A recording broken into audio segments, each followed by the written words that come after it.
Hey, what up, guys? So coming to you this morning, I'm going to discuss the weekend recap from April 20th, last weekend. You had two big cards. Had some pretty solid fights on both cards, so we're going to talk and discuss those real quick. We'll start with the Fox card since that ended first.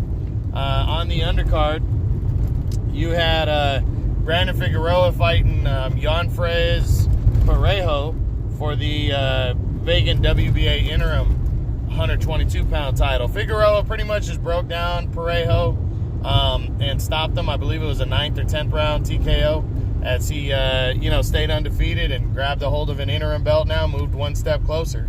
So, nice performance for him. Congrats. Becomes the interim champ. The next fight, the co-feature was Andy Ruiz, heavyweight, taking on Alexander Dimitrenko, and he broke Dimitrenko down. Really just put it on him, continued to land big shots, really didn't seem to struggle at all against Dimitrenko, and, passed a big test, and because of that win, he's going to move into, probably into my top 10, right around the top 10, and actually, there's talks right now that he could be in line for Anthony Joshua next, and have a quick turnaround because he really didn't, seem to have breaking much of a sweat in terms of, got hurt or took a lot of punishment in that fight. So he could probably take this fight on 6 weeks' notice, a little less than 6 weeks' notice against Joshua. So that's a pretty big deal right there. But a nice win for Ruiz as he, proves that he is a game top 15 heavyweight. Then in the main event on Fox, you had Danny Garcia against Adrian Granados. And man, what a performance Danny put up. He ended up stopping Granados in the 7th round, but he put him down hard early in that fight, put him down twice, I believe, in the 2nd round, knocked him down again in the 5th round, and just put it on him, man. Danny was on point. He landed, that his left hook was just money, and Danny really, against a tough fighter like Granados, I was surprised. He just broke his ass down, stopped him in the 7th, and, I'm hoping somebody gives Danny a shot. Danny really looks, he continues to impress. I always have written Danny off and called him overrated. I think I'm going to stop calling him overrated. He's a very good fighter. I still don't think he's a great fighter compared to the other guys, but, man, he is fighting in the best division in boxing, and he's a top 5 welterweight, and his only losses are to 2 guys, too close. The Thurman fight I didn't really feel was that close. They scored it close. But he did have his moments in that fight. The Porter fight was really close, and both those guys are ahead of him, on the list. So, nothing to hang his head about, Danny. Danny is a very good welterweight, and he went out and proved why he's a top 5 welterweight with a strong-ass performance against Granados. So, I'll discuss what he could be doing next when I do my What's Next, probably next week on him. But what a performance. Really good performance by Danny Garcia. So now let's get into the ESPN pay-per-view that was on Saturday. We start with the undercard. You actually had Felix Verdejo return. He's a prospect that Bob Aaron's been trying to come out, bring out of his shell for a couple of years now, and the guy keeps disappointing him either with weight issues or with subpar performances.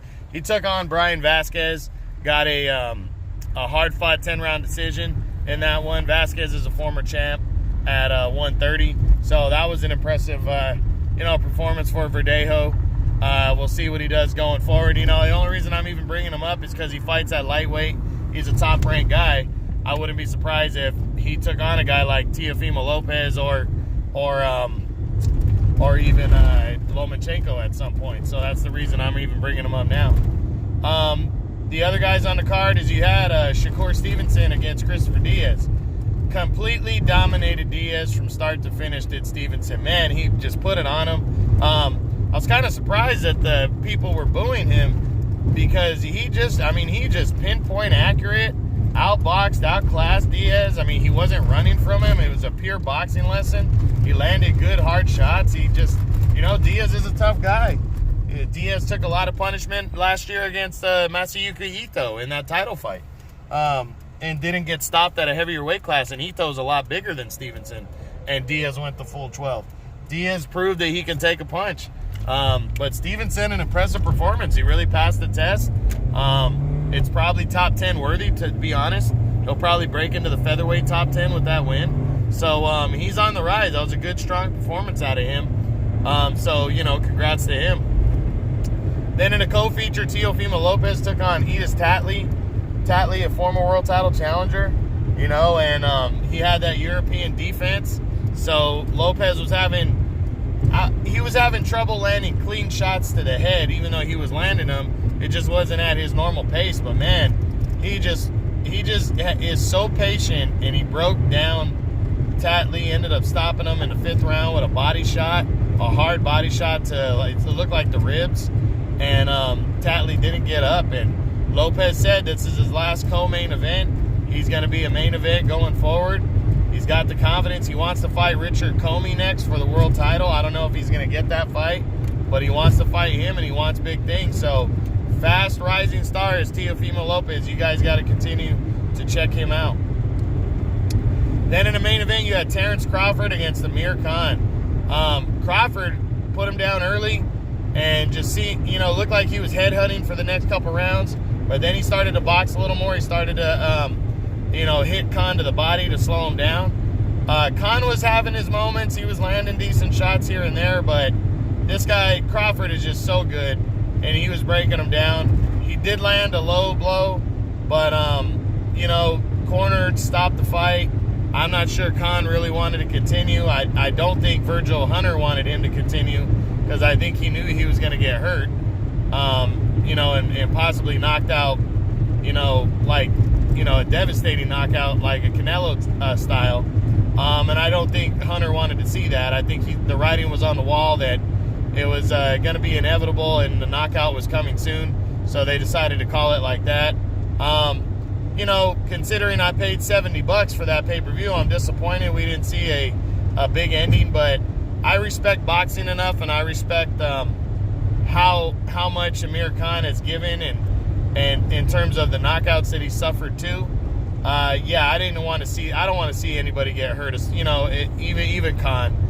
Khan's really given his heart and soul and his body to boxing. To make big fights and stuff like that. And he's really been knocked out brutally a couple times. And, we shouldn't want to see that again, to where the guy gets hurt. So,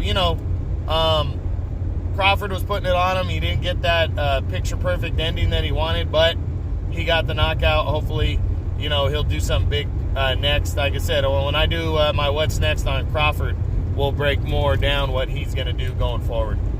So that's it, guys. 420 recap. True boxing. Been hit with the truth.